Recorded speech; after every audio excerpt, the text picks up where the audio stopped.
बघा, पहिल्या दिवशीपासून राज्याचे मुख्यमंत्री माननीय फडणवीस साहेब, उपमुख्यमंत्री माननीय शिंदे साहेब हे सांगत होते की या प्रकरणामधल्या बीडच्या सरपंच हत्यामधल्या कुठल्याही आरोपीला सोडणार नाही आणि ज्या ज्या गोष्टी तपासामध्ये पुढे येतील त्याप्रमाणे जी कलमं लावायला पाहिजे ती सगळी कलमं लावली जातील आणि कुणालाही सोडणार नाही।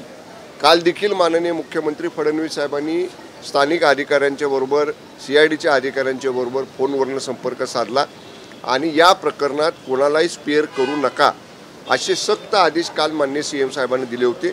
मला आता मोका लावला का नाही त्याची आता माहिती नाही, मी बाहेर होतो, पण जर तो मोका लावला गेला असेल तर मी म्हणतोय तसं माननीय मुख्यमंत्री महोदय आणि उपमुख्यमंत्री महोदयांनी पहिल्या दिवशीपासून जी भूमिका घेतली होती की कठोर कारवाई केली जाईल आणि कुणालाही सोडलं जाणार नाही। त्याप्रमाणे जे जे कोणी ह्याच्यात थेट किंवा अप्रत्यक्ष जे कोणाचा सहभाग असेल त्यातला एकही माणूस सुटणार नाही किंवा सोडला जाणार नाही ही सरकारची भूमिका आहे। संजय देशमुख यांच्या बंधूंनी काल आंदोलन केलं होतं, SIT मध्ये आता बदल करण्यात आलेला आहे, मोक्का लावण्यात आलेला आहे, पण विरोधक आरोप करतात की फडणवीस आणि वाल्मिक कराड यांचे संबंध काय, विशेषतः संजय राऊत राजकारण होते का प्रकरणाचं? संजय राऊतांना बरं का, संजय राऊत काय बोलतात त्याच्याकडे आम्ही गांभीर्यानं बघत नाही। तुम्ही बघा, गेल्या 2.5-3 वर्षापासून जे संजय राऊत बोलतात त्यातली एकही गोष्ट कधी आजपर्यंत खरी ठरलेली नाही।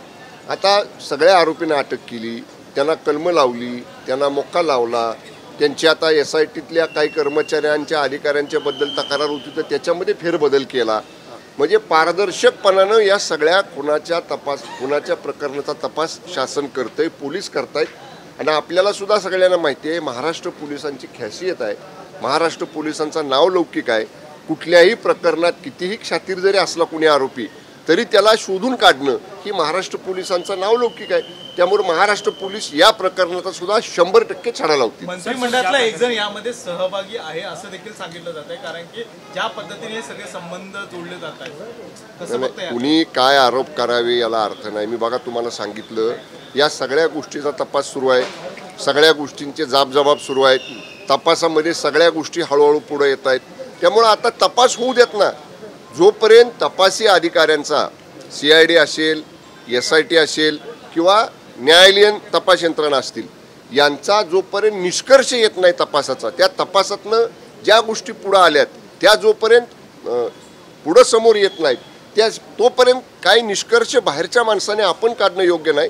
तपास यंत्रणेला त्यांचं काम करू द्या, ते योग्य पद्धतीनं काम करतील। कराडांवरती मकोका लावलेला आहे, कराडांवरती मकोका लावल्यानंतर आकाचा आका होता, त्यामुळे त्या आकावरती सुद्धा कारवाईची ती होणार का, त्यानुसार तपास हा पुढे जाणार का? मी परत आपल्याला सांगेन, तपास योग्य दिशेनं चाललेला आहे, तपासामध्ये पारदर्शकता आहे आणि सर्व वरिष्ठ अधिकारी ज्या पद्धतीनं माननीय मुख्यमंत्री महोदयांनी पारदर्शकपणे आणि कोणालाही स्पेअर न करता हा तपास करण्याचे आदेश दिलेले आहेत त्याप्रमाणे हा तपास या ठिकाणी सुरू आहे।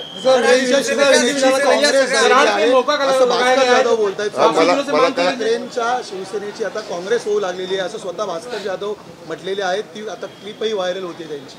नाही, आता ते मी ऐकलं नाही, पण ते जर बोलले असतील तर मग आम्ही 2019ला हेच म्हणत होतो ना, महाविकास आघाडी जेव्हा संजय राऊतांनी शिवसेनेला करायला लावली काँग्रेसबरोबर त्यावेळी आम्ही हेच म्हणत होतो की हे आपल्याला परवडणार नाही, त्यांचे विचार वेगळे आहेत आणि हिंदू हृदय सम्राट वंदनीय शिवसेना प्रमुख स्वर्गीय बाळासाहेब ठाकरे साहेबांनी आपल्याला दिलेली शिकवण आणि आपल्याला दिलेले विचार वेगळे आहेत, त्यावेळी आमचं ऐकलं गेलं नाही। माननीय भास्कर जाधव साहेबांना त्याचा प्रत्यय आता आला आणि तो आल्यानंतर ते बोलायला लागले, त्यांच्या बोलण्यात काही चुकीचं नाही, योग्य आहे। शिवसेनेची आज बैठक होत आहे, शिवसेनेच्या सर्व आमदारांची आज बैठक होत आहे, कशा प्रकारे एकंदरीत चेंजेस जे ते होणार आहे कसं पाहता यासाठी? नाही, आज जी बैठक आहे ना, माननीय पंतप्रधान मोदी साहेब उद्या महायुतीमधल्या सर्व पक्षाच्या आमदारांच्या बरोबर संवाद साधणार आहेत आणि त्या अनुषंगानं शिवसेना विधिमंडळ पक्षाच्या आमदारांची आज बैठक या ठिकाणी आयोजित केलेली आहे।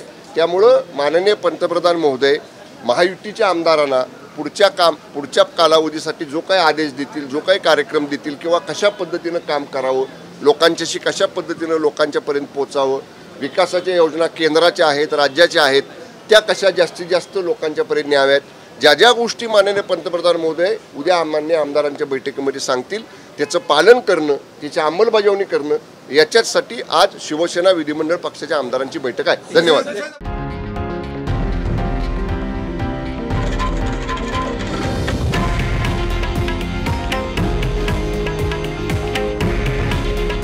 हे आहे देशातील नंबर 1 न्यूज नेटवर्क आणि आपण पाहत आहात TV9 मराठी.